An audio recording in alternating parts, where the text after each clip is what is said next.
Hello बच्चों, very good evening to all of you. So हम कर रहे थे breathing and exchange of gases. आज का टॉपिक हमारा रहेगा मैकेनिज्म ऑफ ब्रीदिंग के बारे में। इससे पहले जो बच्चे आज नए जुड़े हैं हमारी क्लास में, हमारे सेशन में, उनको मैं बता देती हूँ। आई एम महिमा, योर बायोलॉजी एजुकेटर।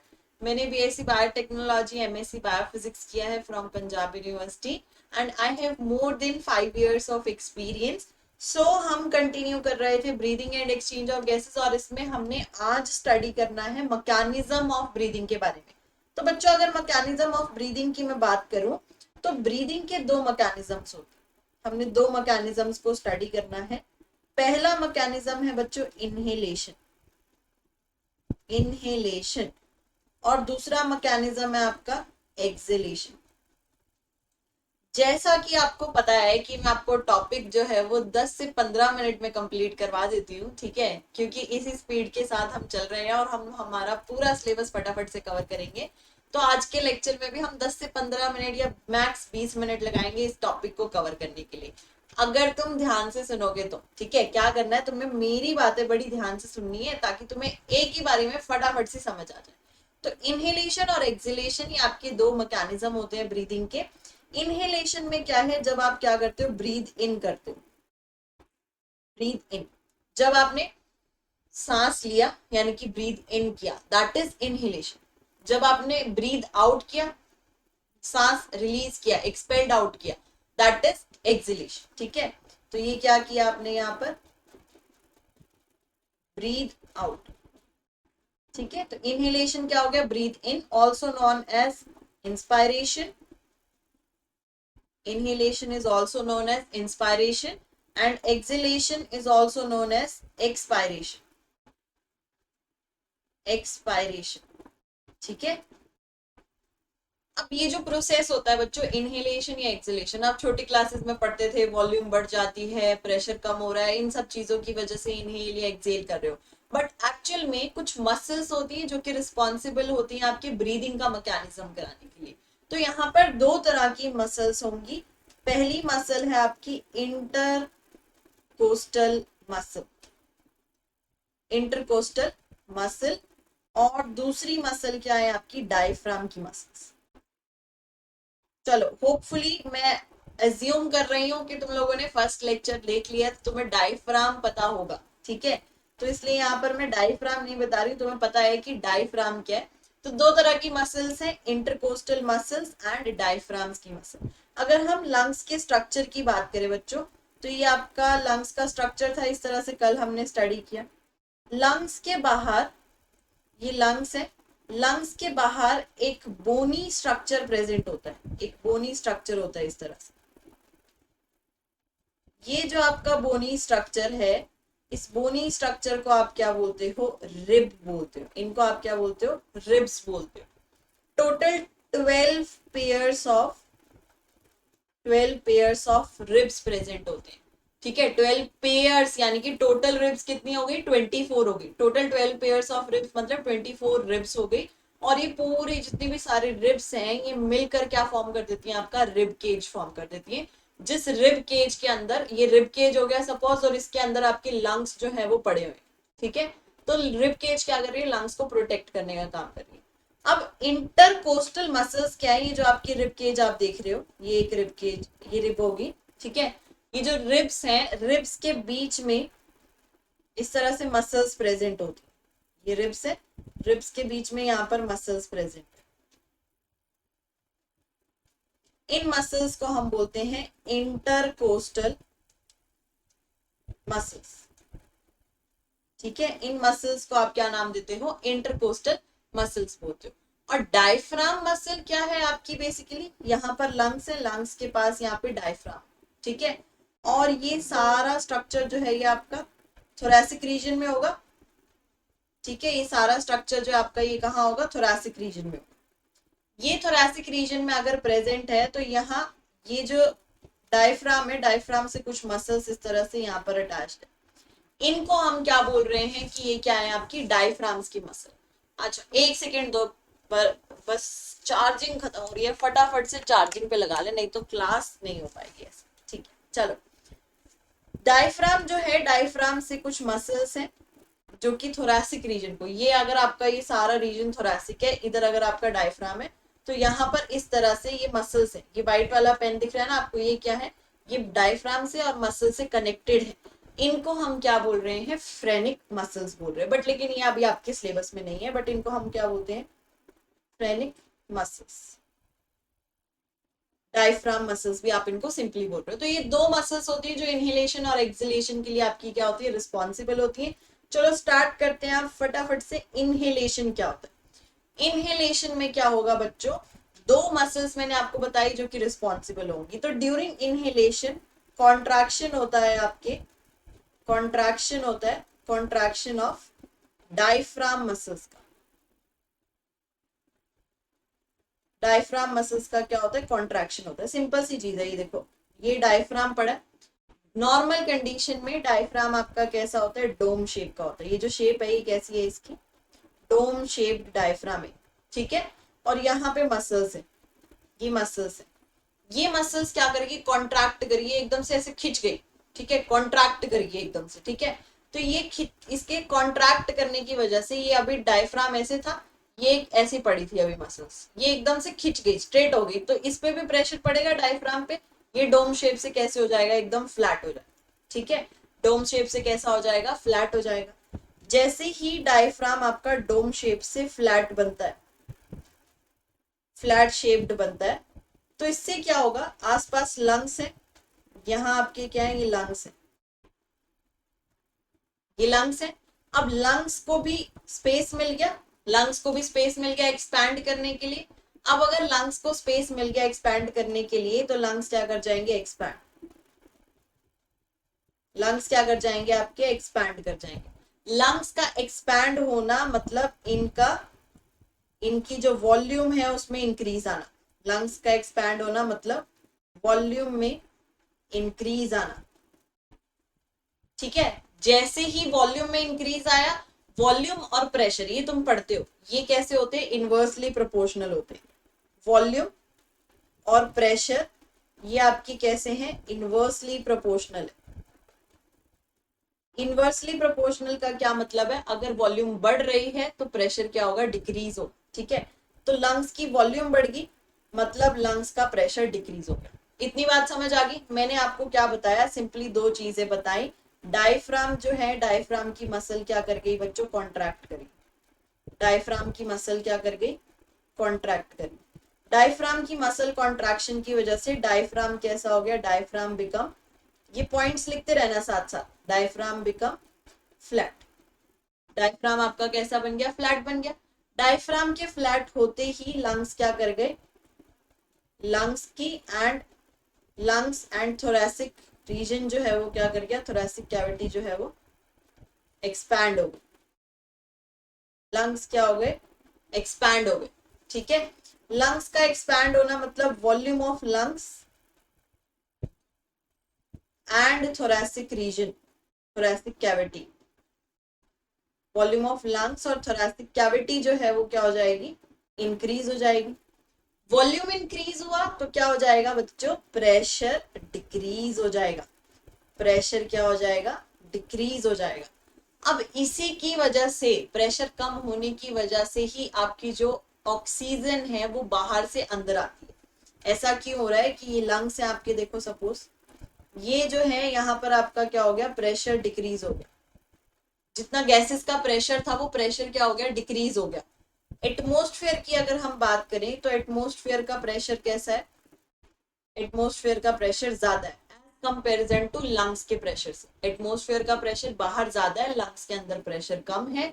तो हमें पता है गैसेस मूव करेंगी by the process of simple diffusion, ठीक है। सिंपल डिफ्यूजन करके ये क्या करेंगी, मूव करेंगी। सिंपल डिफ्यूजन का क्या मतलब है, मूवमेंट ऑफ,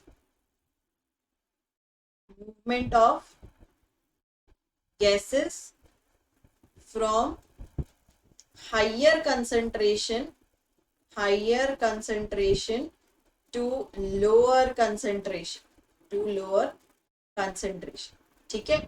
जो एटमोस्फेरिक एयर है वहां पर प्रेशर हाई है, तो गैसेस का प्रेशर हाई होने की वजह से वो हाई कंसेंट्रेशन से कहाँ मूव करेगी, लो कंसेंट्रेशन की तरफ। तो वो एटमोस्फेयर से कहाँ जाएगी, आपके लंग्स में एंटर कर जाएगी। नोस्ट्रिल के थ्रू आप एयर को इनहेल करोगे, नासल चैम्बर में जाएगा, आपकी ट्राकिया में, ट्राकिया से ब्रोंकाई, ब्रोंक्यूल्स एंड फाइनली एल्विलॉय में पहुंच जाएगा, यानी कि लंग्स में पहुंच गया। ठीक है, तो इस तरह से आप कोई भी एयर जो है वो ड्रॉन इन करते हो, ब्रीथ इन करते हो। ठीक है, ऐसा नहीं है कि आपने सांस ले ली तब ये सारी चीजें हो रही हैं। एक्चुअल में सबसे पहले क्या होना स्टार्ट होता है, मसल का कॉन्ट्रैक्शन होना स्टार्ट होता है। कौन सी मसल्स का, डायफ्राम्स की मसल का। डायफ्राम मसल कॉन्ट्रैक्ट होंगी तो डायफ्राम जो है वो डोम शेप से कैसा हो जाएगा, फ्लैट बन जाएगा। जैसे ही ये फ्लैट बनेगा, लंग्स का जो है, लंग्स जो है वो क्या कर जाएंगे, एक्सपैंड कर जाएंगे, क्योंकि अब जगह मिल गई ना उनको बढ़ने के लिए। तो अगर जगह मिल गई तो वो क्या कर जाएंगे, एक्सपैंड कर जाएंगे। जैसे ही लंग्स एक्सपैंड करें, अंदर की जो वॉल्यूम है, जिसको हम क्या बोलते हैं, intra intra pulmonary volume. Intra pulmonary volume जो है वो क्या हो जाएगी, आपकी इंक्रीज हो जाएगी, और प्रेशर क्या हो जाएगा, डिक्रीज हो जाएगा। इस प्रेशर को भी हम नाम देते हैं intra pulmonary pressure. Intra pulmonary pressure, intra word लगा क्योंकि अंदर है बेसिकली, पल्मनरी लंग्स के लिए यूज हुआ आपका। ठीक है, तो इंट्रा पल्मनरी प्रेशर जो है वो रिड्यूस हो जाएगा। जैसे ही प्रेशर रिड्यूस हुआ, एटमोस्फेरिक एयर जो है वो अंदर से बाहर से अंदर आ जाएगी। ठीक है, कहां से, बाहर से, एटमोस्फेयर से लंग्स के अंदर एंटर कर जाएगी। अब एक चीज देखो, मैंने डायफ्राम मसल्स का तो बता दिया, आपने सवाल ही नहीं किया कि मैम इंटरकोस्टल मसल्स कहाँ गई। तो इंटरकोस्टल मसल्स जो है बच्चों, ये इंटरकोस्टल मसल्स ये भी क्या करती हैं, कॉन्ट्रैक्ट करती हैं। जब इनहेलेशन होता है ये भी क्या करती है, कॉन्ट्रैक्ट करती है। अब अगर सपोज करो लंग्स एक्सपैंड हो रहे हैं, तो लंग्स की सराउंडिंग में तो रिब केज है ना, ये रिब केज पड़ा है इस तरह से। अगर लंग्स एक्सपैंड हो गए और रिब केज वही है और वो हार्ड होती है, बोनी स्ट्रक्चर है, तो लंग्स तो फट जाएंगे, ऐसे टूट जाएंगे, उनको नुकसान हो सकता है ना। तो अगर लंग्स एक्सपैंड हो रहे हैं तो आपकी रिब केज को भी क्या होना पड़ेगा, एक्सपैंड होना पड़ेगा। ठीक है, रिब केज को भी एक्सपैंड बाहर की तरफ आना पड़ेगा ताकि लंग्स को प्रॉपर जगह मिल जाए। तो रिब केज कैसे एक्सपैंड होंगे, जब ये इंटरकोस्टल मसल जो है वो कॉन्ट्रैक्ट करेगी, इसके कॉन्ट्रैक्शन से रिब केज जो है वो क्या करेगा, मूव्स अपवर्ड। ठीक है, रिब केज क्या कहाँ चला जाएगा, रिब केज मूव्स अपवर्ड। ठीक है बच्चों, तो ये आपकी एनसीईआरटी का एक डायग्राम बना हुआ है, अगर इसको आप ध्यान से देखो तो बड़ा ही इजी सा डायग्राम बनाया है। ये देखो, डोम शेप्ड स्ट्रक्चर है, ये आपका कैसा स्ट्रक्चर है, डोम शेप्ड स्ट्रक्चर डायफ्राम का। जैसे ही एयर एंटर कर रही है, एयर एंटर होने की वजह से डायफ्राम प्रेशर लग रहा है, तो वो डायफ्राम भी फ्लैट हो रहा है। बट ऐसा आप 10th क्लास में पढ़ते थे। अब आपको एक्चुअल में पता है कि जो डायफ्राम डोम शेप है, ये इसकी मसल्स कॉन्ट्रैक्ट करेंगी, जिसकी वजह से ये डोम शेप से क्या हो जाएगा, फ्लैट हो जाएगा। ये फ्लैट हो गया तो लंग्स क्या हो जाएंगे, लंग्स आपके एक्सपैंड करेंगे, plus as well as rib cage जो है, रिब में भी क्या होंगी, इंटरकोस्टल मसल्स हैं, वो भी कॉन्ट्रैक्ट करके रिब केज को आउटवर्ड की तरफ रेज्ड कर देंगे। ठीक है, बाहर की तरफ बढ़ा देंगे। ठीक है, एंड जो थोरेक्स के अंदर जो वॉल्यूम है, लंग्स के अंदर जो वॉल्यूम है, वो भी क्या कर जाएगी, इंक्रीज कर जाएगी। इसी के थ्रू आपका इनहेलेशन जो है वो हो जाता है। अब अगर एक्सहेलेशन की बात करें, इनहेलेशन तो चलो तुम्हें समझ आ गया, एक्सहेलेशन की अगर मैं बात करूं तो एक्सहेलेशन में क्या होगा, जो जो मसल्स आपकी कॉन्ट्रैक्ट की थी वो अब क्या होने लगेंगी, रिलैक्स हो जाएंगी। ठीक है, तो डायफ्राम की मसल एंड आपका इंटरकोस्टल मसल, ये दोनों मसल्स जो है ये क्या हो जाएंगी, आपकी रिलैक्स हो जाएंगी। ये दोनों मसल्स क्या हो जाएंगी, रिलैक्स हो जाएंगी। जैसे ये रिलैक्स हुई, तो ये जो रिलैक्स होने की वजह से जो फ्लैट डायफ्राम था, ये वापस से आपका कैसा हो जाएगा, डोम शेप हो जाएगा। So diaphragm become dome shaped again, ये डोम शेप्ड हो गया।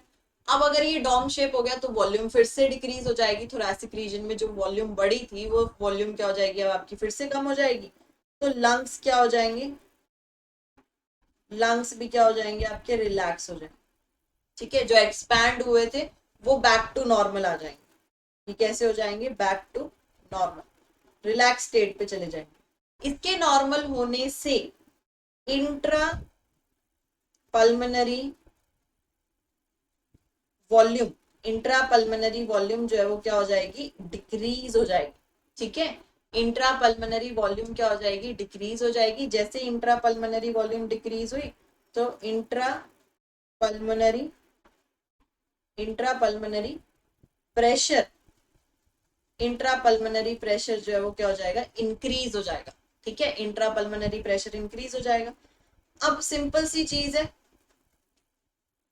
सिंपल सी बात है कि ये एटमोस्फियर है, एटमोस्फियर में जो प्रेशर है, ये प्रेशर जो है आपका, ये तो क्या है, कम है। लंग्स के अंदर जो प्रेशर है वो क्या है, ज्यादा। लंग्स के अंदर जो पल्मोनरी प्रेशर है, पल्मोनरी प्रेशर है ये आपका, ये कैसा है, ज्यादा है। तो अब सिंपल है, अगर लंग्स के अंदर प्रेशर ज्यादा है, हाइयर कंसंट्रेशन है, तो हाइयर कंसंट्रेशन से कहाँ जाएगी, लोअर कंसंट्रेशन की तरफ। तो लंग से आप ऑक्सीजन या सॉरी कार्बन डाइऑक्साइड, ऑक्सीजन नहीं एक्सेल करेंगे, कार्बन डाइऑक्साइड आप क्या करोगे, लंग से एक्सेल आउट कर दोगे, रिमूव कर दोगे। ठीक है, तो ये जो भी गैसेज है आपकी CO2 है, ये कहाँ जाएगी, ब्रोंक्यूल्स, ब्रोंक्यूल से ब्रोंकाई, ब्रोंकाई से ट्रैकिया, ट्रैकिया से नेजल चैम्बर, नेजल चैम्बर से नोस्ट्रिल, और फिर बाहर एक्सेल आउट। ठीक है, तो ये यहां क्या हो जाएगा, एक्सेलेशन ऑफ CO2 सिंपली। कहां से कहां मूव करेंगी, जो गैसेज है लंग्स टू एटमोस्फेयर मूव करेगी। ठीक है, कहां चली जाएंगी, आपकी लंग्स से एटमोस्फेयर में ये मूव कर जाएंगे। ये हो गया आपका एक्सेलेशन या एक्सपायरेशन। तो बहुत ही इजी टॉपिक है, इसमें कुछ भी डिफिकल्ट नहीं है, अगर आप क्या कर रहे हो, मसल्स को याद कर रहे हो। ठीक है, आपको सिंपली जस्ट याद रखना है कि अगर इनहेलेशन हो रहा है तो मसल्स कॉन्ट्रैक्ट कर रही है, कॉन्ट्रैक्ट होने की वजह से डोम शेप डायफ्राम जो है वो फ्लैट बन जाएगा।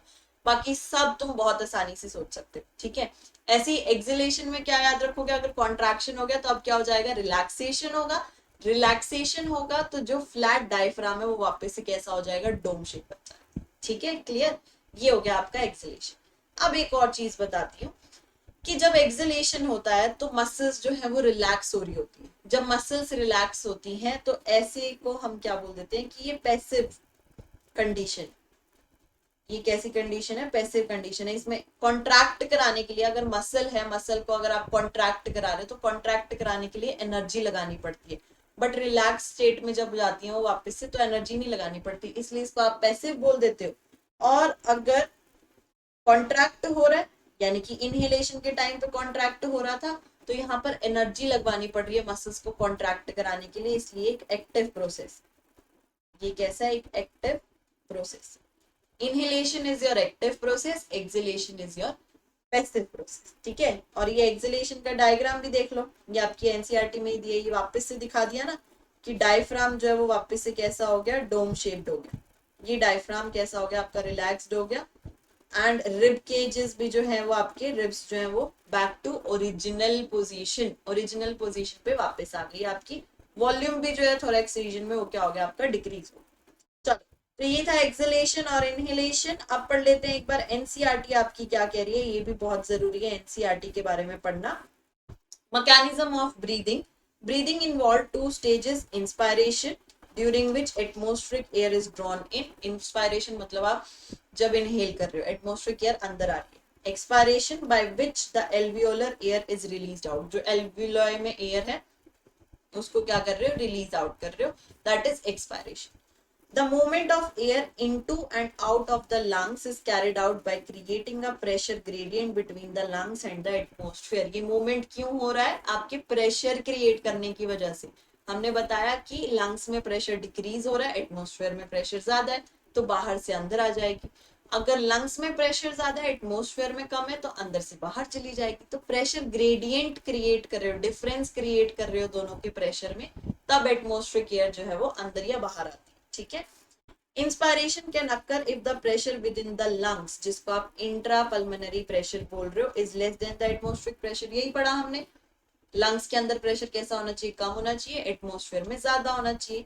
There is a negative pressure, इस प्रेशर को आप क्या बोलते हो बच्चों, नेगेटिव प्रेशर बोलते हो in the lungs with respect to atmospheric air. ठीक है, चलो आप देखो एनसीईआरटी पढ़ने का फायदा हुआ ना, एक नया वर्ड पता चला तुम्हें कि इसको आप क्या बोल रहे हो, नेगेटिव प्रेशर बोल रहे हो। ठीक है, Similarly, expiration take place when the intrapulmonary pressure is higher than the atmospheric pressure. Expiration कब होगा? जब lungs के अंदर pressure ज्यादा होगा, atmosphere में कम होगा.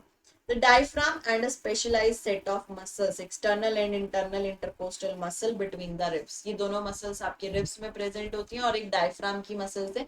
इनकी वजह से क्या होगा? expiration या inspiration perform हो पाएगा. Inspiration is initiated by the contraction of diaphragm. Diaphragm की जो muscles हैं उसमें contraction होगा, which increases the volume of thoracic chamber. Thoracic chamber की volume increase हो जाएगी in the anterior posterior axis. The contraction of external intercostal muscle lift up the rib cage. जो external intercostal muscles हैं rib के बीच में जो present है आपकी, वो क्या कर देंगी? जैसे ही उनका contraction होगा, rib cage जो है वो ऊपर की तरफ move कर जाएगा. ठीक है. Sternum causing an increase in the volume of thoracic chamber in the dorsoventral axis. Dorsoventral axis में आपका thoracic chamber जो है उसकी भी volume क्या हो जाएगी? Increase हो जाएगी. वो भी क्या कर जाएगा? Expand कर जाएगा. The overall increase in the thoracic volume causes a similar increase in the pulmonary volume. अब thoracic cavity में volume बढ़ गई तो lungs के अंदर भी space आ जाएगा, lungs भी expand कर सकते हैं, उनकी volume भी बढ़ जाएगी. वो यही कह रहा है. An increase in pulmonary volume decreases the intrapulmonary pressure to less than the atmospheric pressure. जैसे ही volume बढ़ा, पल्मनरी प्रेशर क्या हो जाएगा? इंट्रापल्मनरी प्रेशर जो है वो क्या हो जाएगा? डिक्रीज हो जाएगा देन एटमॉस्फेरिक प्रेशर. ठीक है, यानी कि लंग्स के अंदर का प्रेशर रिड्यूस हो जाएगा. ये मैंने आपको बता दिया कि volume is inversely proportional to pressure या pressure is inversely proportional to volume. ठीक है, इसकी वजह से एटमॉस्फेरिक प्रेशर से अगर लंग्स का प्रेशर कम हो गया, इसकी वजह से क्या होगा? Which forces the air from outside to move into the lungs. इसकी वजह से बाहर से एयर जो है उस पे वो उसको फोर्स करेंगे, वो बाहर से कहाँ आ जाएगी? आपके लंग्स में एंटर कर जाएगी, आ जाएगी. ठीक है, फिगर में दिखाया, फिगर मैंने आपको दिखा दी है, उसमें आपका इंस्पायरेशन इन्होंने मेंशन किया. Then relaxation.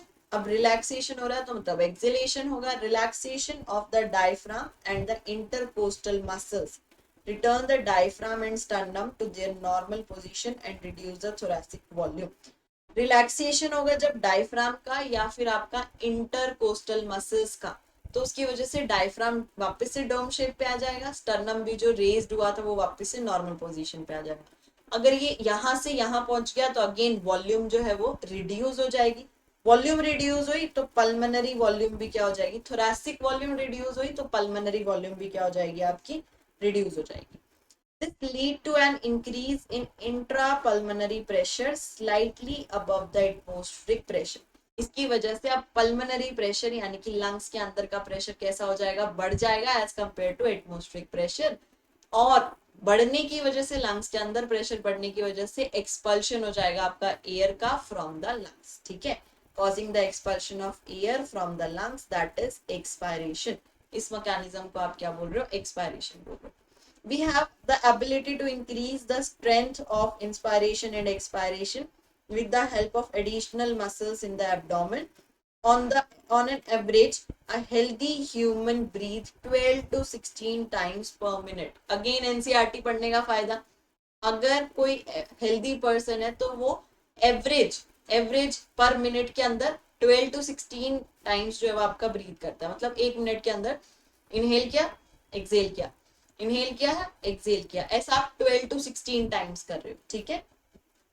The volume of air involved in breathing movements can be estimated by using a spirometer, which help in clinical assessment of pulmonary function. अब जो आप ये क्या कर रहे हो? जो एयर आपकी अंदर आ रही है या बाहर जा रही है, इसको इसकी जो मूवमेंट है इसको आप मेजर करते हो एक इंस्ट्रूमेंट के थ्रू, जिसको आप क्या बोलते हो? स्पायरोमीटर. ठीक है, किसके थ्रू डिटेक्ट करेंगे हम? स्पायरोमीटर के थ्रू डिटेक्ट करेंगे. तो ये था हमारा एक्सपायरेशन एंड इंस्पायरेशन. और अगेन आपको एक इंफॉर्मेशन जो है वो आपको दे देती हूँ. इंफॉर्मेशन क्या है हमारे पास कि अनअकैडमी गोल जो है वो एक्सटेंड हो गया है. बहुत बच्चों की डिमांड्स आ रही थी कि अनअकैडमी गोल को क्या करना है? एक्सटेंड करना है. ठीक है, क्योंकि वो लोग सब्सक्रिप्शन ले रहे थे. तो अगर तुमने भी अब तक सब्सक्रिप्शन नहीं लिया है तो आपको फ्लैट 25% ऑफ मिल रहा है. तो आप जल्दी से जाकर सीबीएसई की सब्सक्रिप्शन जो है वो ले सकते हो। एंड ये ऑफर जो आपका ये वैलिड है 30 मार्च तक, ठीक है। ये आपका ऑफर वैलिड है 30 अप्रैल तक, मार्च नहीं, 30 अप्रैल तक। क्लियर है बच्चों। एंड दूसरा ऑफर क्या लगा हुआ है अन अकेडमी पर, 33% आप सेव कर रहे हो, 33% आपकी सीबीएसई की सब्सक्रिप्शन पर आपको सेव मिल रहा है। अगर आपने प्लस का सब्सक्रिप्शन लेने की सोच रहे हो तो अभी जो आपके प्राइसेस चल रहे हैं 14,999, ठीक है। मई में ये प्राइसेस जो है वो हाइक हो जाएंगे, तो हाइक अप होने से पहले ही आप सब्सक्रिप्शन अगर लेने की सोच रहे हो तो आप पहले ही परचेज कर लो। आपको अच्छा डिस्काउंट मिल रहा है यहाँ पर, 11,249 तक का प्राइस जो है यहाँ पर पड़ जाएगा। इस ऑफर को अवेल करने के लिए आप मेरा कोड यूज कर सकते हो, दैट इज MAHIMA महिमा, ठीक है। ये कोड जस्ट आपको डालना है और आपको डिस्काउंट जो है वो मिल जाएगा। सेम फॉर अन अकेडमी गोल के लिए भी आप ये मेरा कोड यूज कर सकते हो, MAHIMA, ठीक है। इन ऑफर्स को अवेल करके आप हमारे एमर्स बैच में ज्वाइन कर सकते हो और मेरे साथ प्लस पे जुड़ सकते हो, प्लस की क्लासेस जो है वो अटेंड कर सकते हो। तो जल्दी से फटाफट से एनरोल कर लो। अब हम मिलते हैं नेक्स्ट क्लास में, जिसमें हम breathing and exchange of gases का नेक्स्ट टॉपिक पढ़ेंगे within a 15 to 20 minutes। Take care, okay बच्चों, बाय।